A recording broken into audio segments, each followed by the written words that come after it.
Praise the lord. లూకా సువార్త 15వ అధ్యాయం. ఒకప్పుడు సమస్తమైన సుంకరులను పాపులను ఆయన బోధ వినుటకు ఆయన దగ్గరకు వచ్చుచుండగా పరిసయ్యులను శాస్త్రులను అది చూచి, ఇతడు పాపులను చేర్చుకొని వారితో కూడా భోజనము చేయుచున్నాడని చాలా సణుగుకొనిరి.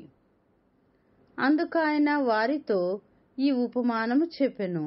మీలో ఏ మనుషునికైనను 100 గొర్రెలు కలిగియుండగా వాటిలో ఒకటి తప్పిపోయిన ఎడల అతడు 99 అడవిలో విడిచిపెట్టి తప్పిపోయినది దొరకు వరకు దానిని వెదక వెళ్ళడా? అది దొరికినప్పుడు సంతోషముతో దానిని తన భుజముల మీద వేసుకుని ఇంటికి వచ్చి తన స్నేహితులను పొరుగువారిని పిలిచి, మీరు నాతో కూడా సంతోషించుడి, తప్పిపోయిన నా గొర్రె దొరికినదని వారితో చెప్పెను గదా. అటువలే మారు మనసు అక్కరలేని 99 మంది నీతిమంతుల విషయమై కలుగు సంతోషము కంటే మారు మనసు పొందు ఒక్క పాపి విషయమై పరలోకమందు ఎక్కువ సంతోషము కలుగును. ఏ స్త్రీకైనా 10 వెండి నాణ్యములుండగా వాటిలో ఒక నాణ్యము పోగొట్టుకొంటే ఆమె దీపము వెలిగించి ఇల్లు ఊడ్చి అది దొరకు వరకు జాగ్రత్తగా వెదకదా? అది దొరికినప్పుడు తన చెలికత్తెలను పొరుగువారిని పిలిచి, నాతో కూడా సంతోషించుడి, నేను పోగొట్టుకొనిన నాణ్యము దొరికినదని వారితో చెప్పెను గదా. అటువలే మారు మనసు పొందు ఒక పాపి విషయమై దేవుని దూతల ఎదుట సంతోషము కలుగునని మీతో చెప్పుచున్నానెను. మరియు ఆయన ఇట్లనెను, ఒక మనుషునికి 2 కుమారులుండిరి. వారిలో చిన్నవాడు తండ్రి ఆస్తిలో నాకు వచ్చు భాగమిమ్మని తన తండ్రిని అడుగగా అతడు వారికి తన ఆస్తిని పంచిపెట్టెను. కొన్ని దినములైన తరువాత ఆ చిన్న కుమారుడు సమస్తమును కూర్చుకొని దూరదేశమునకు ప్రయాణమైపోయి అచ్చట తన ఆస్తిని దుర్వ్యాపారము వలన పాడు చేసెను. అదంతయు ఖర్చు చేసిన తరువాత ఆ దేశమందు గొప్ప కరువు రాగా వాడు ఇబ్బంది పడసాగి వెళ్లి ఆ దేశస్థులలో ఒకని చెంత చేరెను. అతడు పందులు మేపుటకు తన పొలములోనికి వానిని పంపెను. వాడు పందులు తిను పొట్టుతో తన కడుపు నింపుకొన ఆశపడెను గాని ఎవడునూ వానికేమియూ ఇయ్యలేదు. అయితే బుద్ధి వచ్చినప్పుడు వాడు, నా తండ్రి యొద్ద ఎంతో మంది కూలివాండ్రులకు అన్నము సమృద్ధిగా ఉన్నది, నేనైతే ఇక్కడ ఆకలికి చచ్చిపోవచ్చున్నాను.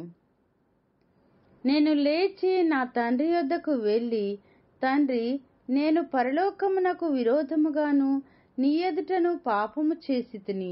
ఇక మీదట నీ కుమారుడనని అనిపించుకొనుటకు యోగ్యుడను కాను.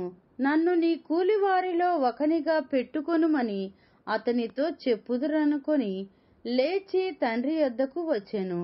వాడింకా దూరముగా ఉన్నప్పుడు తండ్రి వానిని చూచి కనికరపడి పరిగెత్తి వాని మెడ మీద పడి ముద్దు పెట్టుకొనెను. అప్పుడు ఆ కుమారుడు అతనితో, తండ్రి, నేను పరలోకమునకు విరోధముగాను నీ ఎదుటను పాపము చేసితిని. ఇక మీదట నీ కుమారుడనని అనిపించుకొనుటకు యోగ్యుడును కాననెను. అయితే తండ్రి తన దాసులను చూచి, ప్రశస్త వస్త్రము త్వరగా తెచ్చి వీనికి కట్టి వీని చేతికి ఉంగరము పెట్టి పాదములకు చెప్పులు తొడిగించుడి, కొవ్విన దూడను తెచ్చి వధించుడి, మనము తిని సంతోషపడుదము. ఈ నా కుమారుడు చనిపోయి మరలా బ్రతికెను, తప్పిపోయి దొరికెనని చెప్పెను. అంతటా వారు సంతోషపడసాగిరి.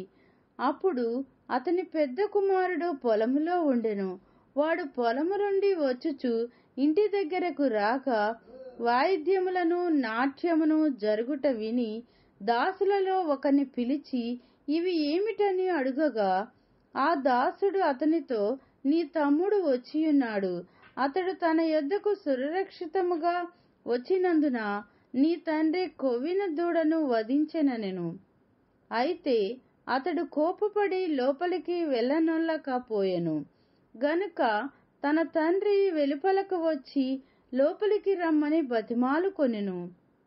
అందుకతడు తన తండ్రితో, ఇదిగో, ఇన్ని ఏండ్ల నుండి నిన్ను సేవించుచున్నానే, నీ ఆజ్ఞను నేనెన్నడూ మీరలేదే. అయినను నా స్నేహితులతో సంతోషపడినట్లు నీవు నాకెన్నడూ ఒక్క మేకపిల్లనైనను ఇయ్యలేదు. అయితే నీ ఆస్తిని వేశ్యలతో తినివేసిన ఈ నీ కుమారుడు రాగానే వీని కొరకు కొవ్విన దూడను వధించితివని చెప్పెను. అందుకతడు, కుమారుడా, నీవెల్లప్పుడూ నాతోనే కూడా ఉన్నావు, నావన్నీయు నీవి, మనము సంతోషపడి ఆనందించుట యుక్తమే. ఈ నీ తమ్ముడు చనిపోయి తిరిగి బ్రతికెను, తప్పిపోయి దొరికెనని అతనితో చెప్పెను. దేవుడు తన వాక్యమును దీవించునుగాక. ఆమేన్.